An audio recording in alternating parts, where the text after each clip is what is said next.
Marks में नहीं, normalise marks में भी पास है। जेएसएससी के द्वारा जो मार्कशीट जारी किया गया स्कोर कार्ड, उसमें भी मैं क्वालिफाई हूँ। इसके बावजूद भी मुझे नियुक्ति पत्र नहीं मिला। सीट खाली है, इसके बावजूद भी नियुक्ति नहीं मिला। और ऐसे हजारों अभ्यर्थी हैं जिनको स्कोर कार्ड में क्वालिफाइड दिखाया गया, इसके बावजूद भी नियुक्ति नहीं मिल रहा है, सीट खाली है। तो आखिर झोल कहाँ फंस रहा है? कोई मुख्यमंत्री अपने से नियुक्ति पत्र पकड़ाते हैं क्या? ये झारखंड में ऐसा ड्रामा हो रहा है। और भी राज्यों में बढ़ता है। अरे बढ़ता है, लेकिन एक तो राउंड है सो विधिवत सिर्फ है सो एक कार्यक्रम किया जाता है, बाकी शिक्षा विभाग है सो बांटता है, और वो भी एक डेट में बांट देता है। ये तो है सो झारखंड में 26,000 नियुक्ति पद पर है सो नियुक्ति पत्र बांटने में हमको लगता है कि 26 बार 2029 तक ही लेकर के जाएंगे। पलामू के है सो नियम अंसारी है सो आज नियुक्ति पत्र मिलने के पहले ही वो रिटायर कर गए हैं और उनको नियुक्ति पत्र मिल रहा है। आचार्य के अभ्यर्थी हैं और सहायक आचार्य 26,001 पोस्ट का जब बहाली आया था तो लोग ये उम्मीद कर रहे थे कि परीक्षा होगी और रिजल्ट एक बार दिया जाएगा, पर रिजल्ट जो है तोड़ तोड़ के दिया जा रहा है और छात्र कहीं ना कहीं परेशान है। बहुत सारे लोग हाईकोर्ट गए, धरना प्रदर्शन किए, मुख्यमंत्री आवास गए, पूरा खबर हम आप लोगों को शुरू से दिखला रहे हैं, पर अभी तक 26,001 पोस्ट का बहाली नहीं हुआ है, जिसके कारण छात्र परेशान है। कुछ दिन पहले जो नियुक्ति पत्र मिला, आप लोगों ने वीडियो देखा होगा सोशल मीडिया पे भी, आज नियुक्ति पत्र मिल रहा है, कल पता चल रहा है वो रिटायर हो जा रहे हैं। हमारे साथ ऐसे ही अभ्यर्थी हैं सहायक आचार्य के, इनको आखिर में नियुक्ति पत्र कब मिलेगा ये पता चल रहा है। हाईकोर्ट भी गए हुए हैं, रॉ मार्क्स में पास भी हैं, उसके बावजूद भी इनका नियुक्ति नहीं हुआ है। पूरा मामला को हम इसे समझने का प्रयास करते हैं, क्या कुछ कहेगा सहायक आचार्य को लेकर, क्या कुछ अपडेट चल रहा है? देखिए, आप बोले कि रॉ मार्क्स में पास है, मैं रॉ मार्क्स में नहीं, नॉर्मलाइज मार्क्स में भी पास है।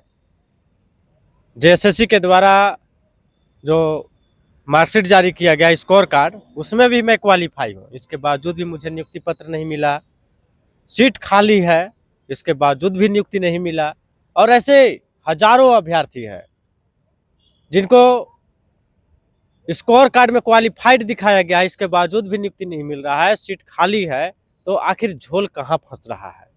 झोल ये फंस रहा है कि हमारे जैसे लोग घूस नहीं दे रहे हैं, पैसा नहीं दे रहे हैं, इसलिए हम बाहर हैं। और अधिकतर सीट को माननीय मुख्यमंत्री जी के द्वारा बेचने का काम किया जा रहा है।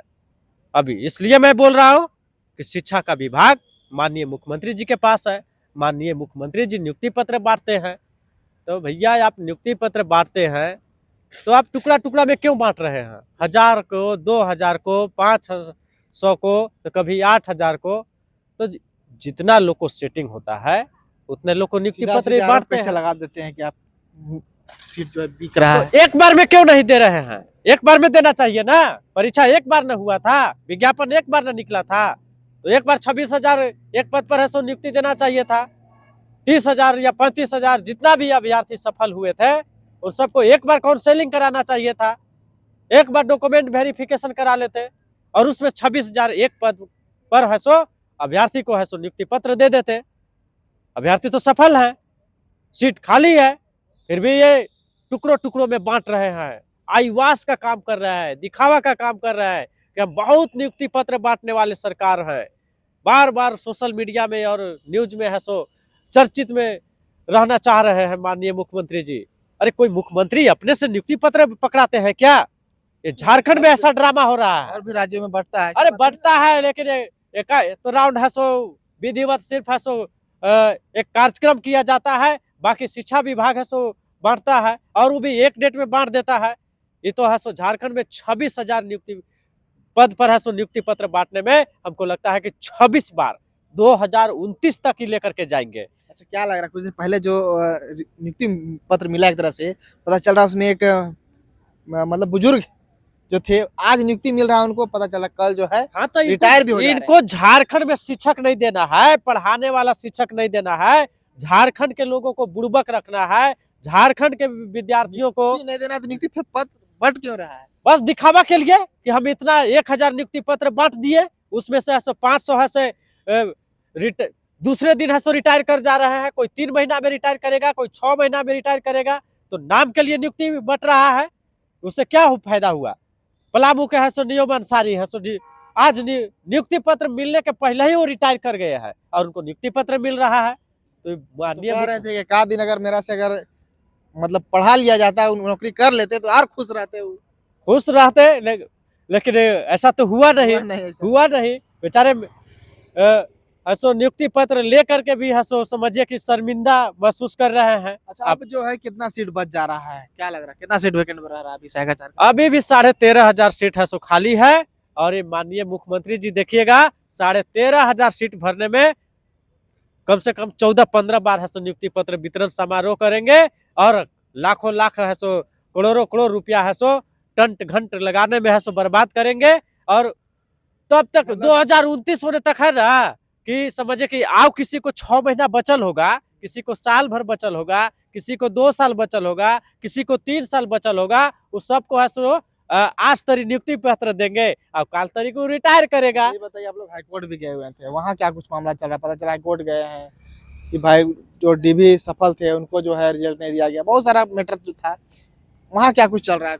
देखिए कोर्ट में माननीय न्यायालय के द्वारा सो एक जजमेंट में है सो आदेश दिया गया है कि जितना सीट खाली है और अभ्यर्थी सफल है उन सफल अभ्यर्थियों से भरा जाए।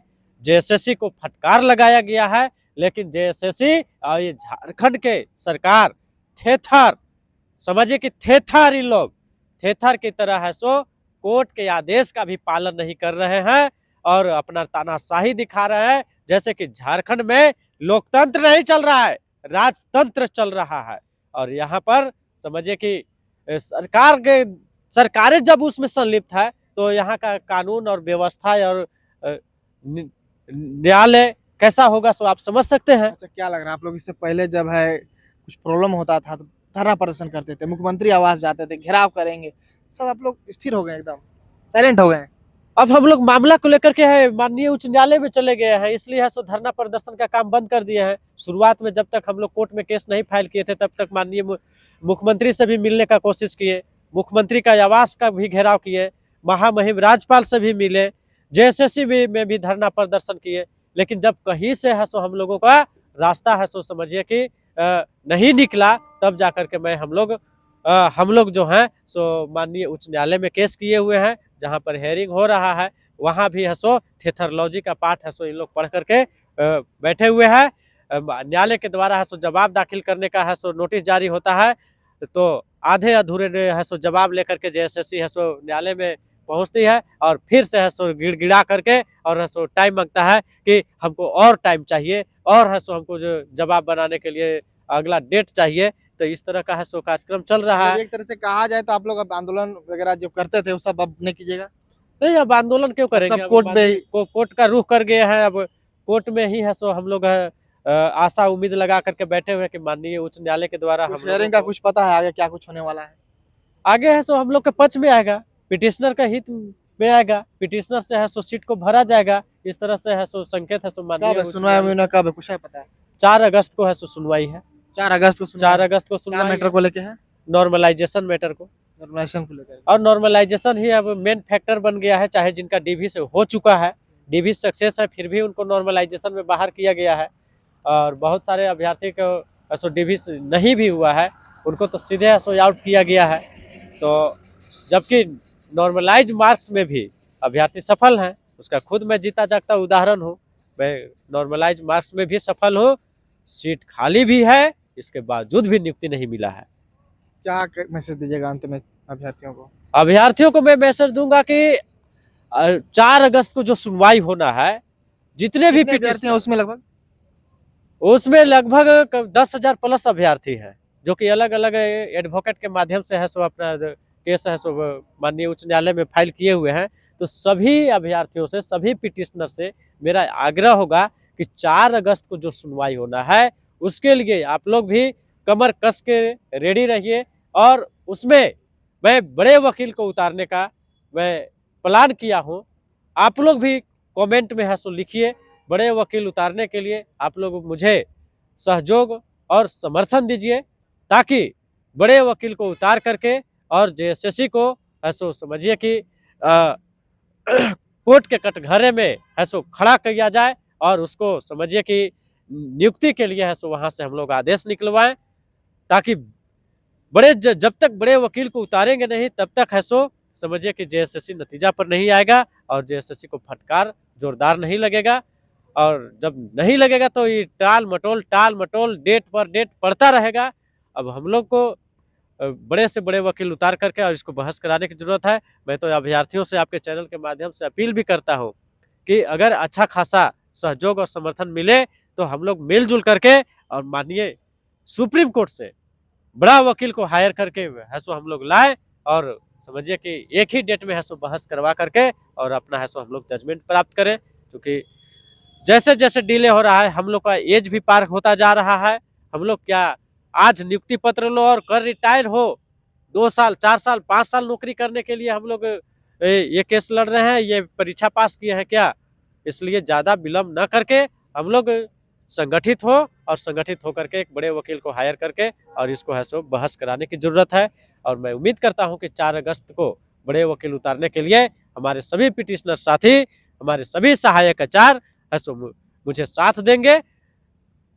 धन्यवाद। चलिए, तब देखने वाला आखिर में मामला होगा कि सहायक आचार्य को लेकर आखिर में आगे क्या कुछ होता है। और बाकी बचा हुआ 13,500 एक तरह से बोल रहे हैं कि सीट लमसम बचा हुआ है, उस पर आखिर में बहाली कब होता है। चैनल के साथ बने रहेगा, और भी कुछ अपडेट होगा वो भी देने का प्रयास